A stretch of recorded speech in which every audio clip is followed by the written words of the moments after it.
Hey everyone, Razbowski here, and welcome back to another video. Today we're going to be discussing the Five Nights at Freddy's movie information that we've been getting over the past week. There is an absolute butt-ton to talk about, so I am joined by the beautiful Doko.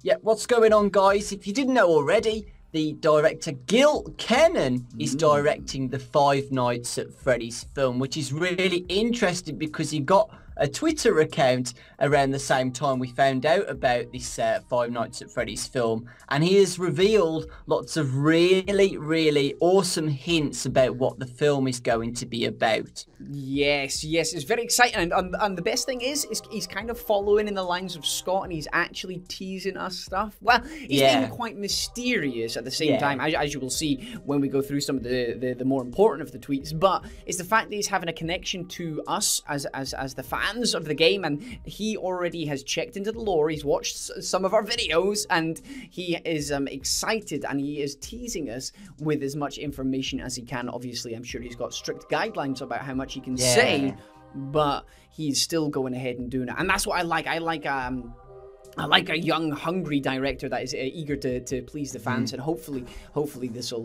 work out for the best. So let's go through a couple of things that he has done before. Doko has some opinions on some of the films he's already done, so I'll leave that up to him.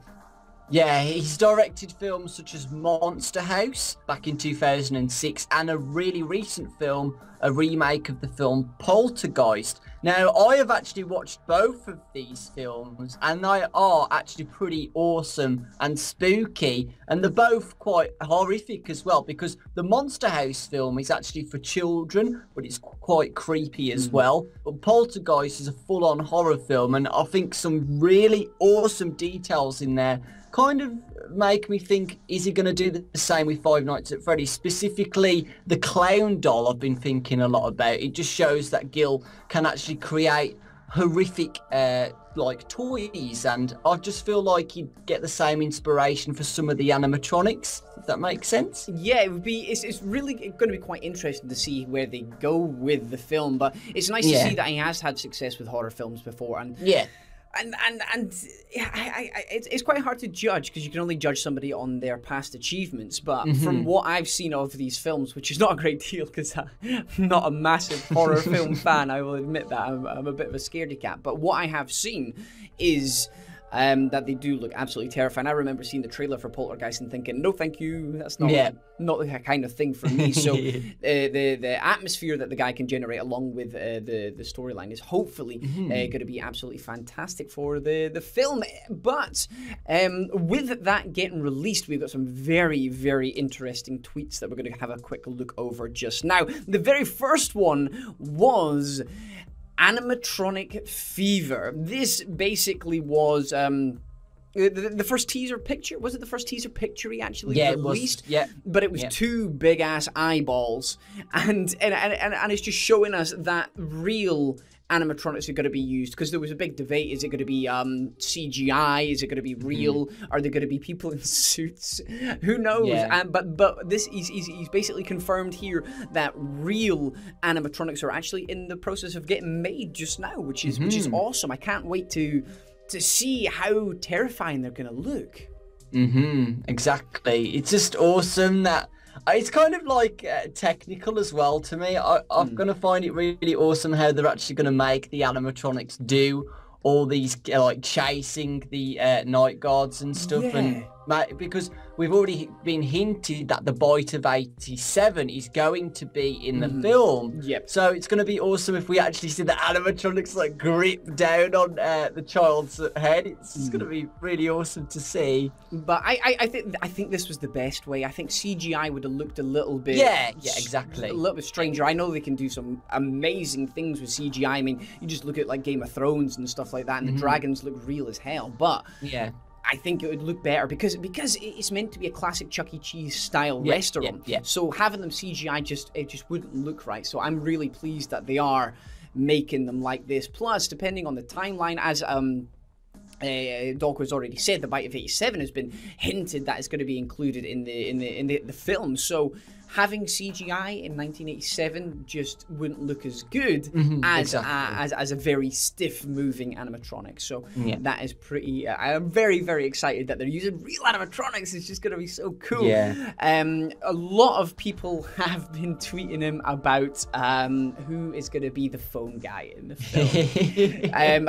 Jeff Hudson tweeted Gil and basically said, please include Scott Cawthon as the phone guy. This is what we need for the movie. And he didn't confirm or deny it. He, as in Gil, give a thumbs up, a teddy bear, and a phone. So that kind of sent the Twitter a little bit crazy. Twitter, Reddit, everything.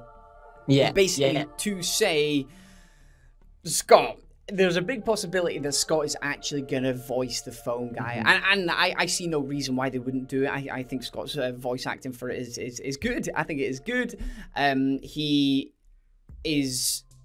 just would be a nice callback to the video game and the creator as well. And he's not... He's a good actor, so he wouldn't look out of place in the film. They wouldn't go, "Oh, who's that terrible actor in the background?" I think it would be really awesome to have Scott do that as well. So I think it's quite smart if they actually go ahead with that. Yeah, Scott's going to be involved with the story as well. He tweeted Liam Jolly 1. I made him a promise at the start of this that I want him to be involved in a real way. Scott is FNAF, so it shows that Gil is going to be working with Scott to tell the story of the movie, because, you know, Scott knows what he's on about, and I feel like if he wasn't connected with Scott in a way to tell the story, I think like us gamer fans of the game will like know that this isn't the right story to be told, because he's got to try and he's got to show the film to people who haven't even played the games, who know absolutely nothing about Five Nights at Freddy's 2. So it's going to be interesting how Gil and Scott are going to make it a lot less complicated than the games and put all the story together so the audience who haven't even seen FNAF before understand it. Yeah, I think that's just the smartest business move. I mean, if you're going to recreate a movie from a game, if you're going to replicate it, you need to have the original creator that made the storyline. It's just logical, and I'm really glad that Gil's going to be working so close, and he wants to work with Scott as well. I think that shows that Gil is the story is very important to him. And that's just gonna make it's not gonna make the movie, but it's definitely gonna put it down the right path to becoming a great success. So I'm really, really happy Scott is involved with that. We've already seen that about the bite. We have got the Torador March. Is that going to be in the film? I know it's just a little thing, but it's very FNAF related, and Gil has agreed with that. He's like, I love that thing, it's a must. So we're gonna see that at some point, and that's creepy. That is really creepy. Yes, it is creepy. So it's gonna be a perfect addition to it right there. Yeah, the story as well is apparently something that we've never seen before, which is going to be really interesting. But when you do think about it, in the game world, we haven't really seen anything about the murderer as well. We still don't know who killed the kids, so that's not a story we haven't seen before. You know, there's still lots of things in the game what we haven't seen, what could be told in the film. Yep. So I'm actually interested to see if the murderer will actually be told in the film. It's quite a possibility. There are so many different angles to go at it with this. Exactly. Because obviously we're only getting like potentially 30 seconds to a minute long mini games. So Scott was very limited in what he could say, and obviously the couple of minutes of phone calls that we get throughout it. So putting all of them together probably only lasts about 10-15 minutes from 4 games. So that's a very short time, and the film's probably going to be between 90 minutes and 2 hours. So it's going to be very interesting to see what they add in there. And I think one of the best ways to go down it is to see how the Purple Man functions. Yeah, do you think Purple Man will be painted purple? I don't know. He's just wearing like a purple gimp suit. I don't know how the Purple Man. It's just got to be a purple uniform and a purple hat, I think. Yeah, probably. Purple uniform. You just won't see his face, or he'll be cleverly lit. So he looks purple. like Iron Horse did with the Purple Man film. That was cool. How they represented Purple Man. But as well with the story as well, Gil has said that there's going to be more than one location, and me and Raz have been saying there could be time skips. We could go back to Fredbear's Diner and then go to the last pizzeria or something like that. I think time skips will be involved, because if we're talking about the Bite of 87, then potentially they'll skip to the Bite of 87 location. And we've also got the, I think it'll probably be set roughly 90s, maybe nowadays. I don't know exactly what that'll be done, but I'm sure that'll be told to us over the next wee while. Final thing that we're talking about today is that potentially there might be new animatronics in the game. Android asked, is there a possibility of any new animatronics in the movie? Also, will there be Foxy? These are all possibilities, was Gil's response. So obviously he's working with Scott. Foxy's gonna be in the game. I mean, the movie, come on, he's one of the originals. But it's interesting that we might see new animatronics, some that we've potentially not seen before. I mean, it's got to give us surprises to the fans as well, so maybe Scott will want to include a new animatronic that maybe he had concept plans for before but never had the chance to add them in, so maybe the movie is a way to pop it in. Also depending on how they want to go with the storyline, so we could see something else which would be interesting, as long as they don't flood us with loads of new ones. One new one, completely happy with that, but a whole new batch of them, unless Scott has made some sort of spin-off game by then, but who knows. But anyway, guys, there's been a lot covered. There's been a lot of movie news over the last week, and I hope everybody go and follow Gil. He will pop it down in the description below, Gil's Twitter handle, so you can go and check that out, because he's very, very good at responding to people. Yes, he is. Very good. I mean,